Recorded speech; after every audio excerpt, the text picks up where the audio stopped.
আসসালামু আলাইকুম। আজকে এসছি মূলত জাস্ট একটা প্রেজেন্ট সিচুয়েশনের একটা অ্যানালাইসিস দেওয়ার জন্য। অ্যানালাইসিসটা হচ্ছে মেইনলি আমরা সবাই দেখেছি যে প্রেসিডেন্ট চুপ্পু পদত্যাগ করেছে এবং প্রেসিডেন্ট চুপ্পু পদত্যাগ করার পরেই ধারাবাহিকভাবে অনেকগুলো ঘটনা ঘটতেছে। এক আমি দেখলাম ব্রিগেডিয়ার জেনারেল মেফতা, তারপরে নাজমুস সাকিব স্কোয়াড লিডার যে র্যাবে ছিল, লেফটেন্যান্ট জেনারেল মতিউর অ্যারেস্ট হচ্ছে। সো যাদেরকে এখন পর্যন্ত জেনারেল ওয়াকার সেভ করে রেখেছিল, যাদেরকে টাচ করতে দেয় নাই, সেই যে ডিফেন্সটা কিন্তু আস্তে আস্তে তাসের ঘরের মতো উবে যাচ্ছে। সো আমি যে জিনিসটা বলেছিলাম আগে যে জেনারেল ওয়াকারকে কিভাবে ইয়া করতে হবে, কি বলে, চাকরিচ্যুত করতে হবে, সেই প্রফেসর ইউনিসের আমল থেকে তারপরে নির্বাচিত সরকার এসলো, যে আমি বারবার বলে আসছি যে জেনারেল ওয়াকার যদি চলে যায়, এই চুপ্পু যদি চলে যায়, তাহলে অ্যাডমিনিস্ট্রেশন রান করতে সরকারের যে সরকার সেই সময় তত্ত্বাবধায়ক সরকার ছিল, এক্সকিউজ মি, এখন বিএনপি সরকার, তাদের জন্য সহজ হবে। এখন আপনি বুঝতেছেন যে যে সমস্ত জিনিস আটকে রাখছিল, ব্রিগেডিয়ার মেফতা, নাজমুস সাকিব, এদের সবাইকে এখন পুলিশে হেফাজতে দিয়ে দেওয়া হচ্ছে। লেফটেন্যান্ট জেনারেল মতিউরের অ্যাকচুয়ালি অ্যারেস্ট হওয়ার কথা ছিল সেই তত্ত্বাবধায়ক সময় আমলে। ওনার কেস টেসগুলো ভেরি সলিড, কিন্তু এখনো এখনো he is a very smart guy. Say manage করেছে বিভিন্ন জায়গায়। আপনি দেখবেন অনেক ইয়ারা, আপনি ইলিয়াস হোসেনের ইয়াটাই দেখেন, ও একটা যে স্ট্যাটাস দিয়েছে, ওই স্ট্যাটাসের মধ্যে দেখবেন ম্যাক্সিমাম লোক তার ফরে কথা বলতেছে। এগুলো কিন্তু বলানো হচ্ছে। তা আমি এটাই বলবো যে এই চুপ্পুকে যদি আগেই সরানো হইতো, এবং চুপ্পুকে এখন কিভাবে সরাইছে, এটা যদি কোনো কঠিনই হয়, চুপ্পুকে কেন কিভাবে সরানো হয়েছে, ইটস ভেরি সিম্পল। চুপ্পুর এগেনস্টে যে সমস্ত কেস আছে, এই কেসগুলো ইচ্ছা করলেই ইমপিচ করা বা সরকার একটা আন্ডারস্ট্যান্ডিং এ তাকে ইচ্ছা করলেই যে কোনো সময় পদত্যাগ করাইতে পারতো, কিন্তু করে নাই। এর কারণটা আমার কাছে যেটা মনে হয় যে বিএনপি খুব সেফ প্লে করছে, কারণ তাদের খুব ব্যাড এক্সপিরিয়েন্স আছে মিলিটারিতে। সেই প্রেসিডেন্ট জিয়া থেকে শুরু করে যতজন সেনাপ্রধান তারা দিয়েছে, ম্যাক্সিমাম লোকজন তাদের সাথে বিটে করেছে। So he was very, but এখানে হচ্ছে কি, এখানে কিন্তু জেনারেল ওয়াকার ছিল কনফার্ম আওয়ামী লীগার। সো এখানে তাকে সরাই দিলে কোনো ক্রাইসিস হবে ইয়া ছিল না। আর আমি একজন প্রফেশনাল ইন্টারগ্রেটার হিসেবে যেটা বুঝি, সুপ্পুর যে বিভিন্ন সাক্ষাৎকার এবং ইয়াতে যেটা দেখেছি, সেটা হচ্ছে তাকে যা সরকারের একজন ইম্পর্টেন্ট কেউ গিয়া জাস্ট একটু থ্রেট দিলেই সে কান্নাকাটি করে রিজাইন দিয়ে দিত, এবং এটা সে অনেক আগে কয়েকবার এক্সপ্রেস করেছে। সো এখন আমি আসি হচ্ছে লেফটেন্যান্ট জেনারেল মতিউরের প্রসঙ্গ। আমি আগে একটা জিনিস বলিনি, সেটা হচ্ছে আওয়ামী লীগের সবচেয়ে বড় সফলতা হচ্ছে আওয়ামী লীগের জন্য, নট দেশের জন্য। সফলতা ছিল যে সেনাবাহিনীর ভালো ভালো অফিসারদেরকে, অ্যাডমিনিস্ট্রেশন, সিভিল অ্যাডমিনিস্ট্রেশন, পুলিশ, মানে খারাপ লোকজন তো আছে, তারা খারাপদেরকে প্রমোট করেছে, কিন্তু ইভেন যারা ভালো ভালো অফিসার ছিল, ওয়েল রিপুটেড অফিসার ছিল, তাদেরকে একটা ধারণা দিয়েছে যে এই আওয়ামী লীগ সরকার আগামী 20-25 বছরে যাবে না। এবং এইটা আমি জাস্ট হেওয়াইল বলতেছি না। আপনারা সবাই জানেন না যে মোফাজ্জল হোসেন চৌধুরী মায়ের জামাই আছে তারেক সাইদ। এই তারেক সাইদের সাথে প্রথমবার যখন আওয়ামী লীগ সরকার এসেছিল, তখন আমি খুব ডিপলি ওর সাথে কথা বলতাম। তখন আমরা জুনিয়র অফিসার ছিলাম। সে আওয়ামী লীগের প্ল্যান ট্যান, যে আওয়ামী লীগের কিভাবে করবে, যে একদম সে লিখে দিবে যে তখন আগামী 20 বছরে আওয়ামী লীগ সরকার থেকে নামবে না। সো ওই প্ল্যানটা প্রথমবার পারে নাই, তারা সেকেন্ড টাইম করতেছে। এবং এটা আমাদের মধ্যে, এই যে আপনারা হয়তো এখন অবাক হতে পারেন, জিয়াউল হাসান, আমার সেই প্রিয় ফ্রেন্ড, এই জিয়াউল হাসান প্রতিদিন, মানে সেই ক্যাপ্টেন সময় থেকে প্রতিদিন ফজরের সময় ফজরের নামাজ পড়ে উঠে কোরআন শরীফ পড়তো। জি, আপনি ঠিক শুনছেন যে জিয়াউল হাসান, এটা শেখ হাসিনার তাহাজ্জুদের নামাজ না, এটা আমাদের দেখা, আমাদের শোনা। এই জিয়াউল হাসানকে প্রমোশন এবং অন্যান্য কিছু দিয়ে তারা এরকম খুনি বানাই ফেলছে। এখন আসলে লেফটেন্যান্ট জেনারেল মতিউর প্রসঙ্গ। ফার্স্ট হচ্ছে উনি জেনারেল ওয়াকারের কোর্সমেট। এই কোর্সমেট সেটা কোনো সমস্যা না, উনি একজন এফিশিয়েন্ট। উনি, আমরা যখন লেফটেন্যান্ট ছিলাম, আমি যখন কোর্স, এই কমান্ডো কোর্স করি, উনি আমাদের ইনস্ট্রাক্টর ছিল, তখন ছিল হি ওয়াজ লাইক এ, আমরা তো তখন প্রথম ক্যাপ্টেন মতিউরকে দেখেছি, he was like a one of the legends. Army, special ফোর্সের এবং স্কাই ডাইভার, তাদেরকে আমরা, মানে কি বলবো, আহ, মানে তাকে আমরা এমন পরম শ্রদ্ধার সাথে দেখতাম, এবং তার attitude and other things, he was very respectable man. আমাদের যখন ইনস্ট্রাক্টর ছিল, উনি তখন মেজর, আমি তখন লেফটেন্যান্ট, তখন আমার মনে আছে উনি একটা টেররিজমের উপরে একটা ক্লাস নিয়েছিলেন, terrorism, counter terrorism, how one man's terrorist, other man's Patriot, মানে একটা দেশের স্বাধীনতা যুদ্ধে আমাদের যারা মুক্তিযোদ্ধা তখন টেরিটরি ছিল, ইয়া হওয়ার পরে তারা হচ্ছে প্যাট্রিয়ট। সো এটা সেম জিনিস। উনি তখন এটা উদাহরণ দেওয়ার জন্য আমাদেরকে সেই প্যালেস্টাইনি লায়লা খালেদ, তারপরে বা ইয়ার সাথে ওদের সাথে বাদের মেইন হফের সাথে কানেকশন, এগুলো নিয়ে একটা এত থটফুল একটা ক্লাস নিয়েছিল আমরা। কিন্তু আমি তখন এই ইন্টারনেটের মতো এত ইনফরমেশন অ্যাভেলেবেল ছিল না। আমরা প্যালেস্টাইন, মুক্তিকামী, স্বাধীনতাকামী ওদের সঙ্গে জানতে চাইতাম। উনি একটা অ্যামেজিং ক্লাস নিয়েছিলেন এবং ওনার ক্লাস নেওয়া এবং ইয়াতে কোনো ডাউট নাই যে আমরা ওনাকে প্রচন্ড শ্রদ্ধা করতাম। কিন্তু এই শ্রদ্ধার লোকটা অ্যাকচুয়ালি, আমি বলবো না যে উনি কখনো ট্রিগার, উনি র্যাবে ছিলেন, উনি ডিজিএফআইতে ছিলেন, নিজে ট্রিগার ছিলেন। কিন্তু চৌধুরী আলমের যে কেসটা, ওই সময় তো উনি র্যাবে ছিলেন, তার আন্ডারেই জেহুল হাসান ছিল। জেহুল হাসান কাজটা করেছে, উনি ট্রিগার টিপে নাই, কিন্তু উনাকে তো রেসপন্সিবিলিটি নিতে হবে। উনি ডিজিএফআইতে ছিল, আমরা তাকে এত শ্রদ্ধা করতাম, তারপরে বলুন ডিজিএফআইতে যখন ছিল উনি তার নিজের আত্মীয় স্বজনকে শুধু অনেক কন্ট্যাক্ট দিয়েছে, ওই কন্ট্যাক্টের মাধ্যমে আত্মীয় স্বজনকে বড়লোক করেছে। জি, করেছে, উনি সুবিধাটা নিয়েছে। উনি যখন সিও প্যারা কমান্ডো ব্যাটালিয়ন ছিলেন, আমি এসেছিলাম বাইরে থেকে 16ই ডিসেম্বরে জাম করতে, প্যারা কমান্ডোর পক্ষ থেকে জাম দিতে এসেছিলাম। তখন উনি ঢাকাতে ওনার বাড়িঘর চলতেছিল, মানে বাড়ি বানানো হচ্ছিল ঢাকায়। প্যারা কমান্ডো ব্যাটালিয়নের একটা মোটামুটি সেকশন সবসময় ওখানে অ্যাডমিন দিতে রাখে, যেটা হচ্ছে নর্মালি আর্মির নর্ম না, বাট উনি এটা করেছেন। এই করেছেন দেখি আমার নিজের চোখে দেখেছি, দেখি আমি পরবর্তীতে এটা বিশ্বাস করি। আপনি একটা জিনিস দেখেন, উনার বিরুদ্ধে যে সবচেয়ে বড় কেসটা, সেটা হচ্ছে সাতক্ষীরার যে হত্যাকাণ্ড। উনি উনি অনেক মিলিটারি অনেক অফিসারকে বলেছেন যে এই ঘটনাটা তাকে না জানিয়ে তারেক সিদ্দিকী করেছে। এটা ডিসেম্বরে হয়েছে, তাই না? তখন উইন্টার কালেকটিভ চলতেছিল, শীতকালীন যৌথ প্রশিক্ষণ চলতেছিল। উনার ফোর্সের এপিসি টেপিসি থেকে শুরু করে সব ছিল আউটস্কার্টে, ইয়ার কি বলে ওই পিলখানা, সরি সাতক্ষীরা ওখানে। আর বিজিবি আর ইন্ডিয়ান আর্মি ওখানে ঢুকে ম্যাসাকারটা করেছে। এখন আপনাকে না জানিয়ে করেছে, আপনি ওখানে ফোর্স ডিপ্লয় করেছেন।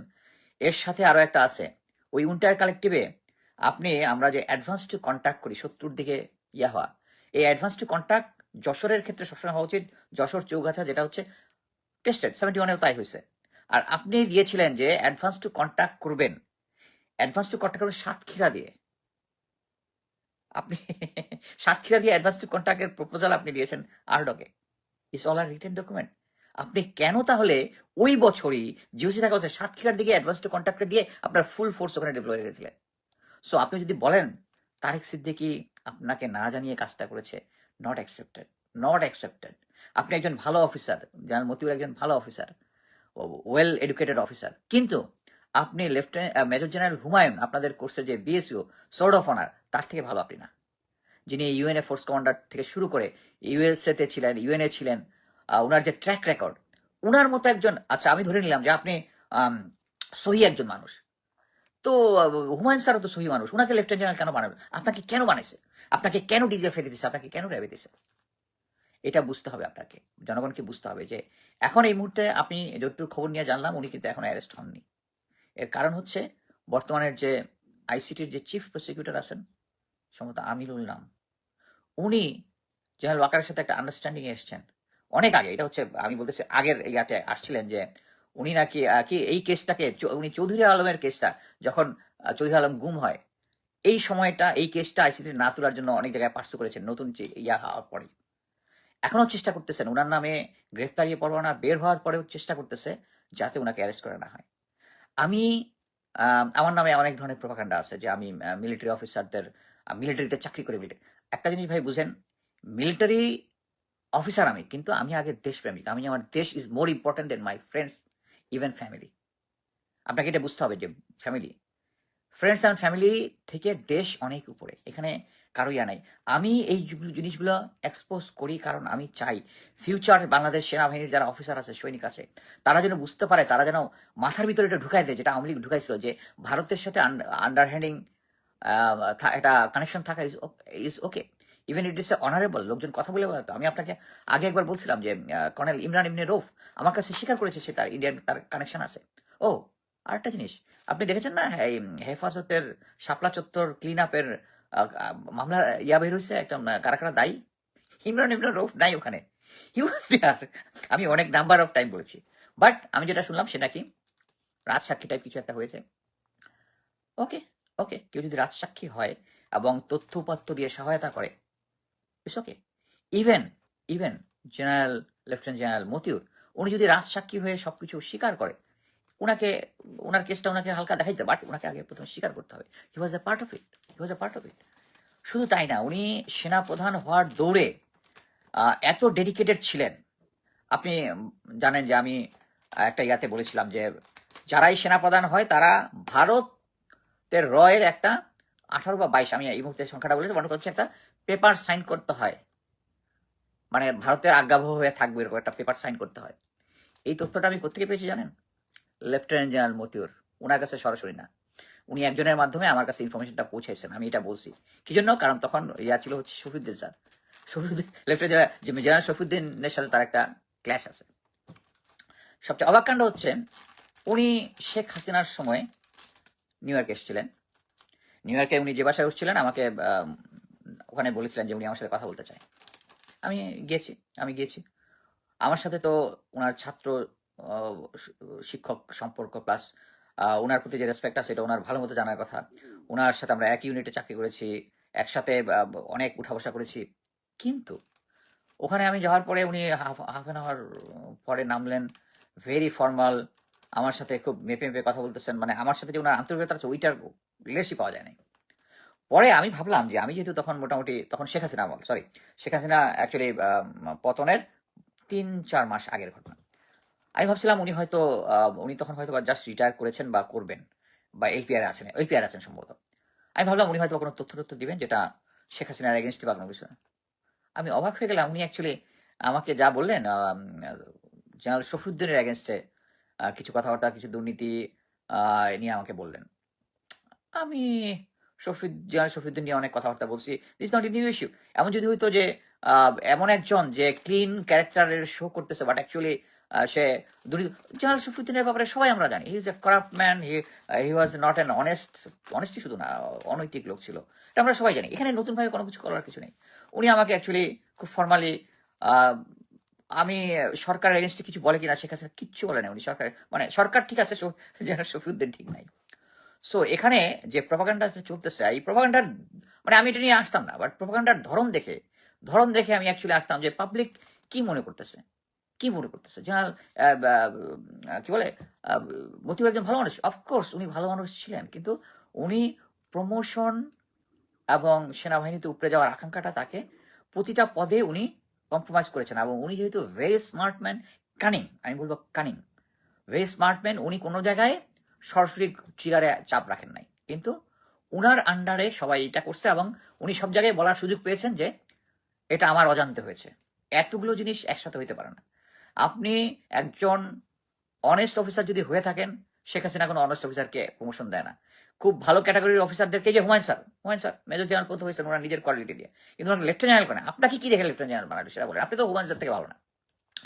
সো এই জিনিসটা আমি দেখলাম যে অনেক জায়গায় এখন খুব প্রোপাগান্ডা হচ্ছে এবং অনেকে বিশ্বাস করা শুরু করছে যে জেনারেল তারেক সিদ্দিকী জিওসিকে না ছাড়িয়ে এই কাজটা করেছে। এটা সম্ভব না। যেখানে ইন্ডিয়ান আর্মি ইনভলভ হবে সেখানে আমাদের মিলিটারির রেসপন্সটা কনফার্ম না করে ইন্ডিয়ান আর্মি ঢোকার কথা না। কারণ ইন্ডিয়ান আর্মি, আমি যেটা জানি সেটা হচ্ছে তাদের যতটুকু স্টাডি করেছে, দে আর ভেরি মাচ, তাদের ডিফেন্সিভ মেকানিজম হচ্ছে মানে যে জিনিসটা প্রফেশনালরা আমরা যে অ্যাটাকে যখন যাই, ওরা অ্যাটাকে যাওয়ার আগে একটা ডিফেন্স তৈরি করে, যাতে এই জায়গাটা দখল করে। আমরা তো অ্যাটাকে যাওয়ার আগে ডিফেন্স তৈরি করি, অ্যাটাক করে ওই জায়গা দখল করবো, আদারওয়াইজ যদি রাউটেড আউট হয় অন্য ভিন্ন জিনিস, ওরা আগে ডিফেন্স তৈরি করে। সো ওরা জিওসির কনফার্মেশন না নেয়। যেখানে আরেকটা জিনিস হচ্ছে অলরেডি মানে বাংলাদেশ আর্মি অলরেডি ডেভেলপমেন্ট, তারা শীতকালীন প্রশিক্ষণ চলতেছে সাতক্ষীরা ইয়াতে। এটা কি একটার সাথে একটা কানেক্টেড না? General Motiur advance to contact করাবে সাতক্ষীরা লাইনে কোনোদিন টেস্টেড হয়নি। আর ওই তখনই সাতক্ষীরাতে তখন এই ম্যাসাকারটা চালাবে ইন্ডিয়ান আর্মি আর বিজিবি। আর আপনি ওদিকে অ্যাডভান্স টু কন্ট্যাক্ট করার ইয়েছেন কেমনে? কেউ না যায় না। সো আমি একটা জিনিস এটাই বুঝাতে যাচ্ছি যে জেনারেল মতিউর খুব ভালোভাবে জানতেন কি জিনিসটা হচ্ছে।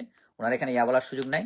উনি র্যাবে ছিলেন, র্যাবে উনি থাকার সময় তার আন্ডার কমান্ডাররা গুম খুন করেছে, এটার দায়িত্ব উনি দিতে হবে। ডিজিএফআইতে উনি ছিলেন, যে সমস্ত কাজ ওখানে হয়েছে গুম খুন, ওগুলোর দায়িত্ব ওনাকে নিতে হবে। এবং সরকারকে বলবো যে আমরা ছোট র্যাঙ্কে মিলিটারিতে চাকরি করতে পারি, কিন্তু আমরা মানে আমি বলতেছি গোয়েন্দা সংস্থার চাকরি করছি, মানুষকে চিনি এবং মানুষের মনস্তত্ত্বটা বুঝি। এই কেউ যদি না বুঝে এই কি বলে এই চুপ্পুর মনস্তত্ত্ব, ওরে একটা ধমক দিলেই সাথে সাথে পদ্ধতি করানো যেত। আপনারা এটা করেন নাই, বাট এখন করছেন। আমি এই জিনিসটা অ্যাপ্রিসিয়েট করি যে এখন ওকে সেফটি রেখা ইয়া করছেন। ধীরে ধীরে এখন জেনারেল ওয়াকারের স্ট্রেংথ কমে যাচ্ছে। এই কারণেই আপনারা এখন গুম খুনের সাথে জড়িত অফিসারদেরকে তারা হাওয়ালা করতে বাধ্য হচ্ছে। একটা জিনিস মানে সরকার ভালোভাবেই বুঝে, সেটা হচ্ছে মাননীয় প্রধানমন্ত্রী তারেক রহমান এটা আমি আগে বলেছি, 90 জিওসিকে চেঞ্জ করার জন্য বলার 2 মাস পর্যন্ত জেনারেল ওয়াকার মুভ করে নাই। কারণ কি, স্ট্রেংথ হচ্ছে সেই চুপ্পু। কারণ তাকে ইয়া করতে হলে চুপ্পুর সাইন লাগবে, আর চুপ্পুরে কন্ট্রোল করার কোনো ব্যাপারই না। এবং আমি বলবো সরকার এটা ইচ্ছা করলেই আরো আগেই করতে পারতো, বাট দেরিতে হলেও এখন যেটা করছে আমার মতে এখনই ইমিডিয়েটলি অ্যাকচুয়ালি জেনারেল ওয়াকারকে সরিয়ে দেওয়াটা উচিত। যে ভয়টা উনি পায় সেটা হচ্ছে উনি একটা কুকুরে ফেলবে, ওনার কুকুরের কোনো ক্ষমতা নাই। বাংলাদেশ সেনাবাহিনীর সমস্ত ম্যাক্সিমাম অফিসাররা যারা আছে তারা কেউই নাকি সমর্থন করে না, ফুল স্টপ করে না। উনি এই 9 জুলাই ছাত্র জনতার বিরুদ্ধে পক্ষে দাঁড়াইছিল যখন দেখছে তার জুনিয়র অফিসার তার সাথে নেই, ফুল স্টপ। এটার সাথে কোনো ইয়া নাই। আমি কয়েকদিন আগে ব্রিগেডিয়ার জেনারেল শাম স্যারের রাওয়াতে একটা স্পিচ দেখলাম। উনি খুব সুন্দরভাবে প্রতিটা জিনিস বলেছেন। আমাদের সেনাবাহিনী রিটায়ার্ড অফিসারদের যে মনের বাসনাগুলো উনি সবগুলো একে একে করেছেন। Is a very good thing. But আবারও বলি, উনি বলেছেন, কিন্তু আমরা তো কার্যকর দেখতে চাই। আমরা দেখতে চাই পিলখানা হত্যাকাণ্ডের বিচার হচ্ছে, যারা যারা এটার সাথে ইনভলভ তারা ধরা পড়তেছে, তাদেরকে অ্যারেস্ট করা হচ্ছে, বিচার করা হচ্ছে। সিনা হত্যার মামলার প্রদীপ ফাঁসিতে ঝুলতেছে, মেজর জাহিদের যে হত্যাকাণ্ড যেটা হয়েছে এটা হতেছে। এছাড়া এই রিলেটেড যত কিছু আছে সেনাবাহিনী রিলেটেড, কারণ একটা জিনিস বুঝতে হবে, সেনাবাহিনী যতই আওয়ামী লীগ সরকার সেনাবাহিনীকে করাপ্টেড করছে, তারপরেও এই বিরুদ্ধে আন্দোলনের একটা ইম্পর্টেন্ট সময়ে রিটায়ার্ড অফিসাররা যখন মাঠে আসে, এটা দেশ এবং জনগণকে প্রচন্ডভাবে উদ্দোলিত করেছিল। জনগণ যেভাবে শেখ হাসিনার বিরুদ্ধে দাঁড়িয়েছে, এটা রিটায়ার্ড অফিসারদেরকে অনুপ্রাণিত করছে। আর রিটায়ার্ড অফিসাররা যখন গ্রাউন্ডে নামছে তখন এটা একটা বিশাল সিচুয়েশন হয়েছে, এবং যেটা অ্যাকচুয়ালি শেখ হাসিনা কন্ট্রোল করতে পারেনি, চলে গেছে। জেনারেল ওয়াকারের দোষ কুটি এত কিছু বলার, মানে আমি বলতে বলতে শেষ, এখানে আর কোনো কিছু বলার নাই। আমার কথা হচ্ছে চুপ্পুকে এখন অ্যারেস্ট করতে হবে। তার এগেনস্টে যেটা একটা অ্যাকচুয়ালি আপনি সবাই জানেন আমার মেইন অ্যাকাউন্টটা ডিসেবল করে দিছে। এটা আমি জানি। আগে সবসময় গোয়েন্দা সংস্থাদের আমাদের ডিজে ফেরেসাইকে করতাম, ওরা করে নাই, এটা ভারতের করছে। কেন? আমি যখন ওই যে ত্রিবেদী, এই যে ত্রিবেদী তো এই যে নতুন অ্যাম্বাসেডার যখন আসলো, তাকে মন্ত্রীর পদমর্যাদা দিল, এটা নিয়ে যখন একটা এক্সপ্লেনেশন দিলাম, এটা বেশ ভাইরাল হয়েছিল। ভাইরাল হওয়ার যতই ভাইরাল হতেছে, তারপরে দেখলাম আমার এটা ডিসেবল করে দিছে। আমি এই চুপ্পুর এটা নিয়ে একটা পোস্ট দিছি। আমি এখন পর্যন্ত দেখলাম যে এটা অলমোস্ট 1 মিলিয়ন ভিউ হয়েছে আমার নতুন অ্যাকাউন্টে। 1 মিলিয়ন ভিউ হয়েছে এটা। সো এবং সবই মানে 99% হচ্ছে চুপ্পুর এগেনস্টে। সো এটা হচ্ছে ক্লিয়ারলি জনগণ চাচ্ছে এই চুপ্পুকে, যার এগেনস্টে এই ধরনের দুর্নীতির অভিযোগ আছে, প্রমাণিত দুর্নীতির অভিযোগ, তার যে সরকার, তার যে ক্যারিবিয়ান একটা কান্ট্রির পাসপোর্ট আছে, এটা সরকারের কাছে এই সমস্ত প্রমাণ আছে। সরকারের কাছে এই সমস্ত প্রমাণ আছে।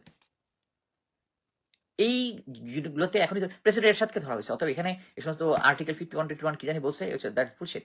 এবং আমি ডক্টর জাহিদকে আমি কখনোই ইয়া দিতাম না, বাট এই অনেকদিন পরে দেখলাম একটা ভালো কথা বলছে যে যখন দায়িত্বে নাই তাকে ধরা যাবে, অতএব তাকে অ্যারেস্ট করা হোক, এটাই আশা করি। এবং সেনাবাহিনীকে এই মানে আমি মনে করি যে সরকারের এখন উচিত হচ্ছে ওইটাই, সেনাবাহিনী চুপ্পু শেষ, জেনারেল ওয়াকারকে সরানো, এবং ভারতের সাথে কানেক্টেড যারা আছে তাদেরকে একে একে সবাইকে সরাই দেওয়া। এবং এই জিনিসটা শুধু ইয়াতে না, যা পুলিশ বাহিনীতে, মিলিটারিতে, সিভিল প্রশাসনে, ইভেন মানে আমার কথা হচ্ছে যারা অ্যাকচুয়ালি চায়, আমি যেহেতু প্রশাসনে কাজ করেছি, আর্মিতে কাজ করেছি, ইভেন আমি জানি যারা যারা কারা কারা ইন্ডিয়ার সাথে কানেক্টেড। কেউ যদি গোয়েন্দা সংস্থা যদি আমার সাথে জোগাড় করে, লাভ টু হেল্প। এটা এমন একটা জিনিস যে একজনকে আপনি ধরবেন, ওইটার কে কথা বললেই কানেক্টেড অনেক কিছু আপনি পেয়ে যাবেন, সো আমি অলমোস্ট আমার একটা পয়েন্ট লিখে আসছিলাম, কোনো কিছু বাদ পড়লো কিনা একটু দেখি। লেফটেন্যান্টের মধ্যে সন্দেহ বসছে, ইমরান ইবনে রউফ, হ্যাঁ সবকিছুই আমি জিনিসটা বলেছি। সেটা হচ্ছে আমি চাই এই কথাগুলো বলার একটাই কারণ, বাংলাদেশ সেনাবাহিনীকে নতুনভাবে পুনর্গঠন করা। সবচেয়ে অবাক কাণ্ড হচ্ছে যখন শেখ হাসিনার আমলে তখন এগুলো গুম খুন চলতেছে, আমি একজন বিরোধী দলের একজন ইম্পর্টেন্ট সিনিয়র অফিসারের সাথে কথা বলছিলাম এটা নিয়ে ডিটেলস, যে লং টার্মে বাংলাদেশ আর্মির লোকজন যেভাবে এইভাবে গুম খুনের সাথে জড়িত, এটা কিভাবে ঠিক করা যায়। উনি স্ট্রেট বলছে যে আমরা স্ট্রেট প্রমাণ যা আছে রতে প্রমাণ যা আছে অ্যাটলিস্ট 50 জনকে ফাঁসিতে ঝুলাইলে বাকিটা ঠিক হবে। বাট ওনারও দেখলাম এয়ারপোর্টে বিএনপির পলিটিক্স সাথে মেল্ট হয়ে গিয়ে উনি শেষ। এবং এই যে প্রথমে 15 জনের জন্য যারা 15 জনের জন্য যাদেরকে আইসিটিতে মামলা করা হলো যেটা প্রমাণ সহ, এদের কি তারা ক্যান্টনমেন্টের ভিতরে জেনারেল ওয়াকার রাখার ব্যবস্থা করছে? আমি মনে করি যে এদেরকে বের করে দেওয়া দরকার ক্যান্টনমেন্ট থেকে, লেট দেম গো আউট। এবং একটা জিনিস বোঝানো যে যারাই সরকারের এগেনস্ট, সরি দেশের এগেনস্টে কাজ করবে, এবং রাজনৈতিক দলকে আমার এইটা অনুরোধ যে সেনাবাহিনীকে দিয়ে আপনারা রাজনৈতিক কাজ করাবেন না। অনেক সময় তারা প্রলুব্ধ হয়ে যায়। বাট রাজনীতিবিদদের এটা দায়িত্ব আছে। আপনারা আওয়ামী লীগকে দেখেছেন, বিএনপিকে বলছি, আওয়ামী লীগকে দেখেছেন, তারা সেনাবাহিনীকে নষ্ট করে দিচ্ছে। আপনারা তো চান না, আপনারা তো দেশপ্রেমিক, আপনারা তো চান না সেনাবাহিনী নষ্ট হোক। এই বেশিরভাগ মানে পলিটিসাইজ করা থেকে আমরা বিরত হই, এবং আমরা আগামীতে বাংলাদেশ সেনাবাহিনীকে একটি ভারতের প্রভাবমুক্ত একটি সেনাবাহিনী করে তুলবো ইনশাআল্লাহ। ধন্যবাদ। আমার আর কোনো পয়েন্ট নেই আজকে। আল্লাহ আল্লাহ।